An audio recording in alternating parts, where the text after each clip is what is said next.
סנוואר וגם שיניים שליחי סנוואר. כל הנתונים האלה מצויים בידי משטרת ישראל ובידי שב"ס, ולמעשה אנחנו משתמשים בנתונים קודמים על מנת להשוות. इससे पहले भी सिनवार को मारने के लिए इजराइल ने कई कोशिशें की थी, हालांकि उसे नाकामयाबी हाथ लगी। उसकी मौत को लेकर पहले भी दावे होते रहे हैं। 23 सितंबर को भी सिनवार की मौत का दावा किया गया था, लेकिन इजराइल को कामयाबी नहीं मिली। लेकिन इजराइल लगा रहा और उसे मार कर ही दम लिया। जबकि याह्या सिनवार उससे बचने की भरपूर कोशिश कर रहा था। 8 महीने पहले की ये तस्वीर देखिए, जिसे इजराइल ने ही जारी किया था। इसमें याह्या सिनवार हमले के वक्त टनल में भागकर छिप रहा है। इजराइल पर पिछले साल 7 अक्टूबर को हुए हमले के 3 अहम किरदार थे। इनमें political chief Ismail Haniyeh, military chief Mohammed Deif के अलावा गजा में हमास का लीडर याह्या सिनवार शामिल था। 31 जुलाई को ईरान में हानिये की मौत के बाद सिनवार ही संगठन का नया चीफ था और 17 अक्टूबर को इजराइल ने उसे मार गिराया।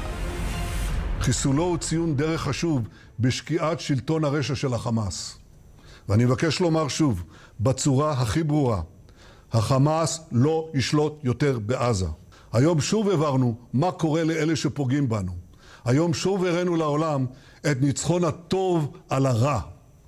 אבל המלחמה יקיריי, טרם הסתיימה, והיא קשה, והיא גובה מאיתנו מחירים כבדים.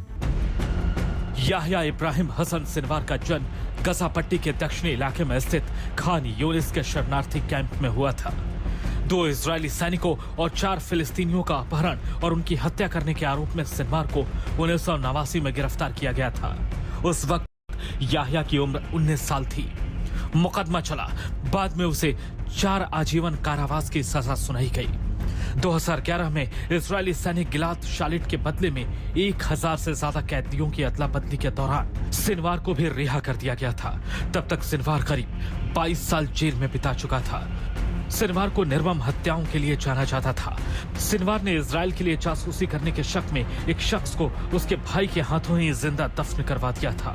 हैरानी की बात यह है कि दफन करने का काम किसी फावड़े से नहीं बल्कि चम्मच से किया गया था। ऐसी क्रूरता की वजह से ही सिनवार को खान यूनिस का कसाई भी कहा जाता था। सिनवार मौत को मात देने में माहिर था। साल 2014 में उसे मृत घोषित कर दिया गया था। कुछ समय बाद ये एक अफवाह साबित हुई। 2015 में याह्या को अमेरिका ने आतंकी घोषित किया था और तब से वो इजराइल के लिए मुसीबत बना हुआ था। लेकिन अब वो इतिहास बन चुका है। आज तक ब्यूरो।